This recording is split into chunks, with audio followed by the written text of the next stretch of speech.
Hello student, कैसे हैं? मैं प्राण सर आपका फिर से स्वागत करता हूं आपका अपना चैनल प्राण ट्यूशन सेंटर में। आज हम लोग देखेंगे कक्षा 10 के बायोलॉजी चैप्टर जीव विज्ञान के जैव प्रक्रम। जैव प्रक्रम क्या है कि जीव वो सभी प्रक्रम जिसमें को मिलकर हम लोग शरीर में अनुरक्षण करते हैं, वो सभी प्रक्रम क्या कहलाते हैं? जैव प्रक्रम कहलाते हैं। तो जिसमें होगा शोषण हो गया, उसके शोषण हो जाएंगे, पोषण है उसके, उत्सर्जन, ये सभी क्रियाएं क्या होते हैं? मिलकर एक जैव प्रक्रम का निर्माण करते हैं। तो हम लोग डेफिनेशन में लिख सकते हैं कि जैव प्रक्रम क्या है? वे सभी प्रक्रम जो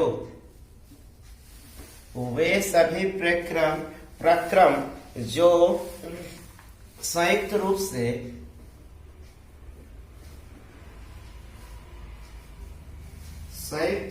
से जीव के रक्षण में कार्य करते हैं,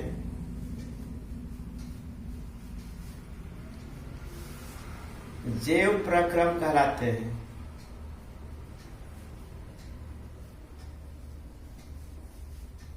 अब सवाल उठता है कि ये रक्षण क्या है? ये रक्षण का मतलब ये हो जाएगा कि उसके पोषण क्या होगा, उसका शोषण होगा, फिर वहन करेंगे, फिर उत्सर्जन। इतने सारे क्रियाएं जो शरीर के भीतर में हो रहे हैं, ये सभी क्रियाएं कहलाते हैं जैव प्रक्रम। तो पोषण के आधार पे यदि हम लोग स्टडी कर रहे हैं कि पोषण में अब कितने टाइप्स हो जाएंगे? पोषण हो जाते हैं दो प्रकार से होंगे। जो पोषण होंगे, पोषण क्या कहलाएगा कि पोषण में हम लोग करते क्या है? भोजन को ग्रहण करेंगे, भोजन को ग्रहण, फिर ग्रहण किए हुए भोजन का अवशोषण होगा, ग्रहण किए गए भोजन का अवशोषण होगा, फिर बाद में अवशोषण होने के बाद शरीर इसके सारे खाए हुए पदार्थ को मतलब ऊर्जा ग्रहण करेंगे, और लास्ट में जो होता है इसमें उत्सर्जन, शरीर से बाहर इसका निष्कासन हो जाएगा, उत्सर्जन हो जाएगा शरीर से बाहर में इसका। तो पोषण के आधार पर हम किसी चीज को दो भागों में बांटेंगे। एक होगा स्वपोषी और दूसरा होता है विषमपोषी। मुख्यतः यही दो के प्रकार होते हैं पोषण के। एक होता है स्वपोषी और दूसरा होगा विषमपोषी। अब देखते हैं स्वपोषी क्या होता है। नाम से ही पता चल रहा है, स्व मतलब होता है जो अपना खाना खुद बना सकते हैं, उसको कहते हैं स्वपोषी। और विषमपोषी का मतलब हो गया जो खाना दूसरे पे निर्भर रह के करते हैं, उसे कहते हैं विषमपोषी। तो पहले देखते हैं स्वपोषी क्या है। तो स्वपोषी को देख लेते हैं कि स्वपोषी क्या है। स्वपोषी का मतलब ये हो गया कि जो अपना खाना क्या कर रहे हैं? खुद बना रहे हैं। मतलब भोजन का या पोषण का वो तरीका जो जीव अपने आसपास के वातावरण में उपस्थित अजैव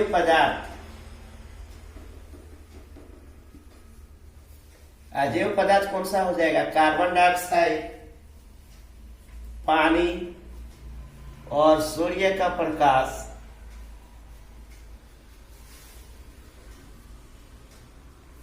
से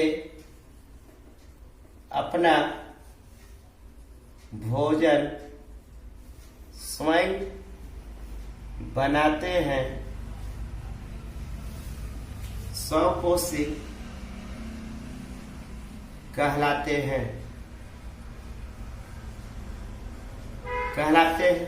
मतलब क्या हुआ, पोषण का वो तरीका जो जीव अपने आसपास के वातावरण में उपस्थित अजैव पदार्थ जैसे कार्बन डाइऑक्साइड, पानी और सूर्य का प्रकाश से अपना भोजन स्वयं बनाते हैं, स्वपोषी कहलाते हैं। तो जैसे में क्या हो जाएगा, सभी हरे पौधे जितने भी हैं, सभी हरे पौधे ये क्या करते हैं, वातावरण से अपना भोजन को स्वयं बनाते हैं। तो हरे पौधे होंगे, तो इसमें कैसे हरे पौधे खड़ेंगे, तो इसमें आता है प्रकाश संश्लेषण।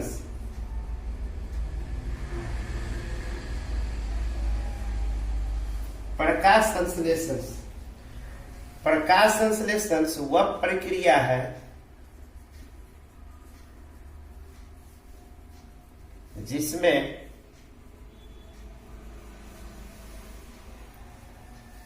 वह प्रक्रिया है जिसमें पौधे वातावरण से कार्बन डाइऑक्साइड, जल, सूर्य का प्रकाश तथा क्लोरोफिल की उपस्थिति में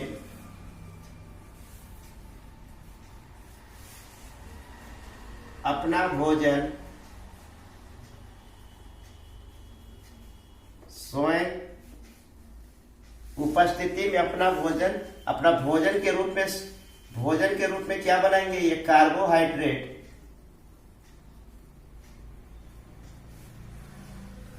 स्वयं बनाते हैं।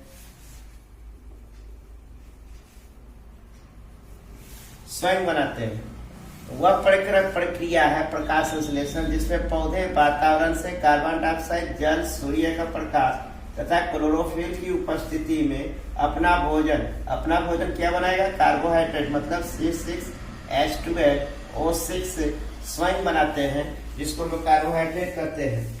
तो अब इसका जो समीकरण बनता है 6CO2 प्लस 12H2O जल लेंगे और ये किसके परसेंटेज में बना रहे, क्लोरोफिल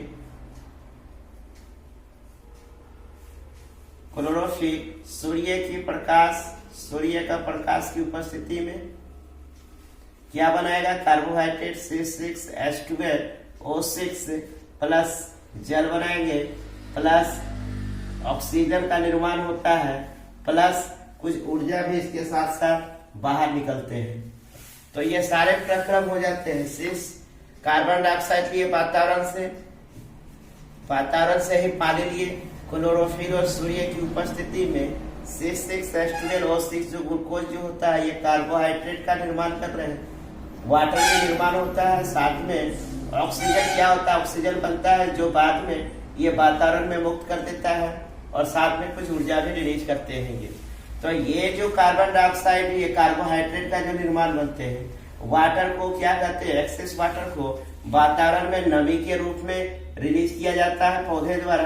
कार्बन डाइऑक्साइड को जो कार्बन डाइऑक्साइड ले रहे हैं और ऑक्सीजन को रिलीज कर रहे हैं, जिसका हम लोग क्या करते हैं, उपयोग करते हैं और ऊर्जा रिलीज कर। लेकिन ये जो कार्बोहाइड्रेट जो बनाया है C6H12O6, इसको क्या करते हैं, पेड़ पौधे अपना भोजन बनाने के लिए स्वयं इस्तेमाल करते हैं। तो यही इसका मेन होता है कि जो प्रोडक्ट जो बना के निकाल रहे हैं पौधे, यही कार्बोहाइड्रेट की मदद से ही पौधे क्या करते हैं, अपना भोजन बना रहे हैं।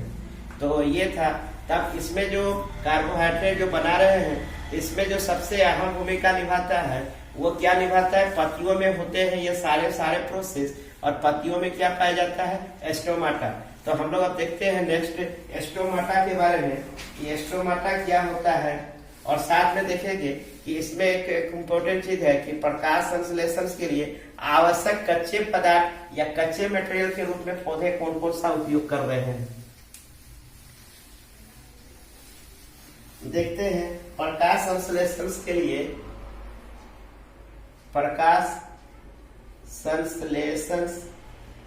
लिए, कच्चे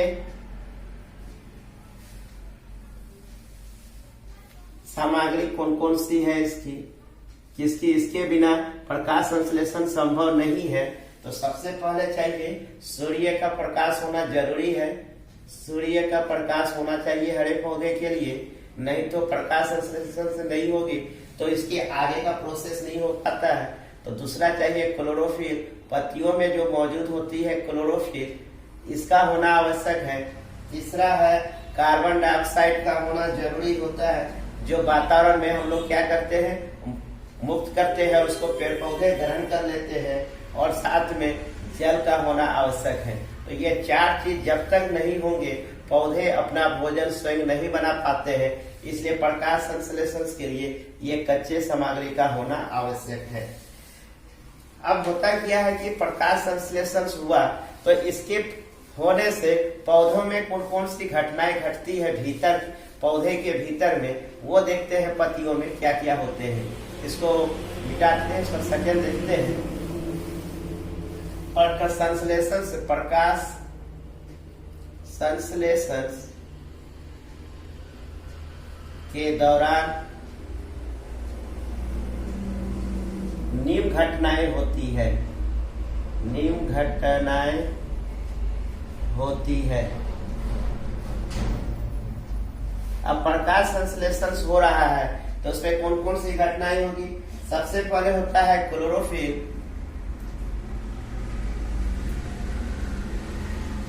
क्लोरोफिल द्वारा प्रकाश ऊर्जा को अवशोषित करना।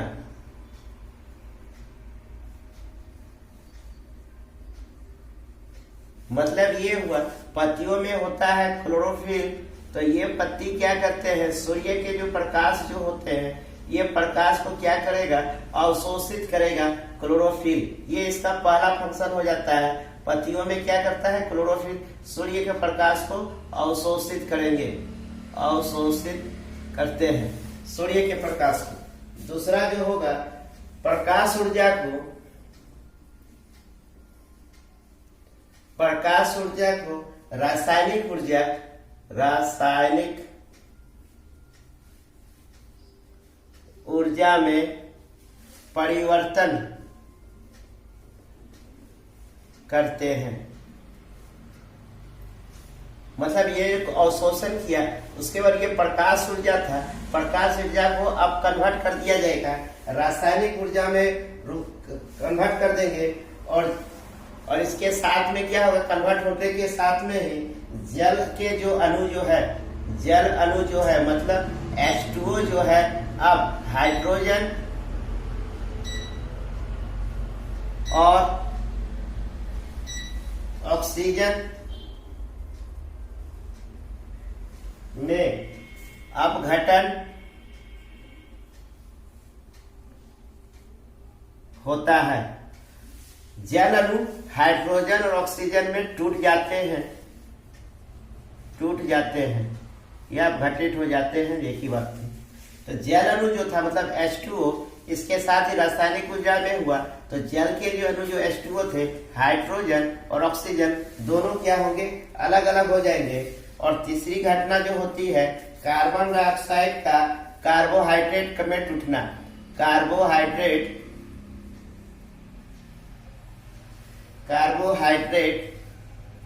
में अपघटन होना, अपघटन होना। ये मुख्यतः तीन बातें प्रकाश संश्लेषण में होती है। क्लोरोफिल द्वारा प्रकाश ऊर्जा का अवशोषण करेगा सबसे पहले, उसके बाद प्रकाश ऊर्जा क्या करेगा, रासायनिक ऊर्जा में परिवर्तित हो जाएगा और जल के जो अणु जो है हाइड्रोजन और ऑक्सीजन में टूट जाएंगे और कार्बन डाइऑक्साइड जो वातावरण से लिए गए थे वो अब कार्बोहाइड्रेट में टूटेंगे, मतलब C6H12 और O6 में कन्वर्ट हो जाते हैं। तो ये मुख्यतः निम्न घटनाएं होती है प्रकाश संश्लेषण में। और प्रकाश संश्लेषण में जो ये सारी घटनाएं होती है वह पत्तियों में मौजूद स्टोमाटा के द्वारा होते हैं। अब स्टोमाटा के बारे में थोड़ा सा भी देख लेते हैं। तो स्टोमाटा, स्टोमाटा को हिंदी में रंध्र भी बोलते हैं, इसको रंध्र या फिर स्टोमाटा, स्टोमाटा दोनों बोला जाता है। स्टोमाटा ये स्टोमाटा कहाँ पाया जाएगा? ये पत्ती है, इस पत्ती के बीच में क्षेत्र युक्त जो नमी देखने को मिलता है, यही क्षेत्र क्या होता है? स्टोमाटा कहलाता है। या स्टोमाटा कुछ इस प्रकार से रहते हैं। ये स्टोमाटा है, ये स्टोमाटा का फिगर इस तरह से रहते हैं। इसको अगर बड़ा करके देखा जाए तो ये स्टोमाटा यहाँ पे दिखाई देगा। स्टोमाटा का ये स्टोमाटा होता है। ये स्टोमाटा क्या होता है? दिन के समय ये ओपन होता है और ये रात के समय इसका क्लोज हो जाता है। तो क्लोज फिगर कुछ इस प्रकार से बनेंगे इसके। ये क्लोज फिगर है, ये रात के समय में होता है। इसका काम होता है गैसों का आदान प्रदान करना, गैसों का आदान प्रदान करना।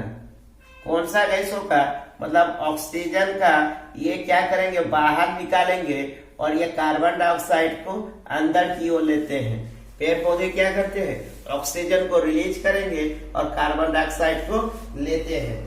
तो इसके बारे में लिख देंगे थोड़ा सा स्टोमाटा का डेफिनेशन में। पत्ती की सतह पर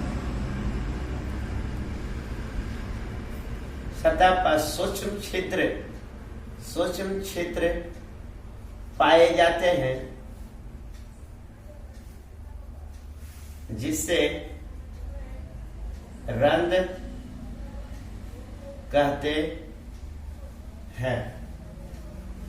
इसके जो मुख्य कार्य अगर कर दिया जाए कि रंध्र का कार्य क्या है, तो पहला जो है गैसों का आदान प्रदान करना है। गैसों का आदान प्रदान करना। और दूसरा में देखेंगे वाष्पोत्सर्जन।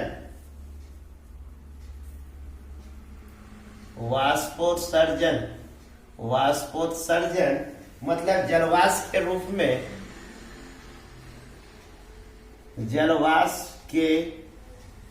में, पत्तियां पे पौधे में अगर एक्सेस पानी अगर चला जाता है बरसात के दिनों में या अन्य दिनों में, तो पत्ती क्या करते हैं? पानी को ले लेते हैं, एब्जॉर्ब कर लेते हैं। और इन पानी को लेने के बाद जब ज्यादा मात्रा में पानी का उपयोग हम पत्ती नहीं करते हैं, तो इसको क्या करते हैं? वातावरण में वाष्पोत्सर्जन कर देते हैं जलवाष्प के रूप में। तो स्टोमाटा का ये दो मुख्य काम होता है, गैसों का आदान प्रदान करना, मतलब ऑक्सीजन को रिलीज करना, ऑक्सीजन को मुक्त करना वातावरण में, और वातावरण से कार्बन डाइऑक्साइड को लेना। ये मुख्यतः दो बातें होती है, वाष्पोत्सर्जन, गैसों का आदान प्रदान। तो सौपोषी में अभी इतना सौपोषी को देख लिए हैं। इसके बाद जो विषमपोषी जो होंगे, वह विषमपोषी को हम लोग नेक्स्ट वीडियो पे देखेंगे। ताकि आप लोग यदि इसको समझ गए होंगे तो इस पे कमेंट कीजिएगा। अगर नहीं समझ में आया तो हमारे कमेंट सेक्शन पे भी कमेंट कर सकते हैं। तो तब तक के लिए थैंक्स।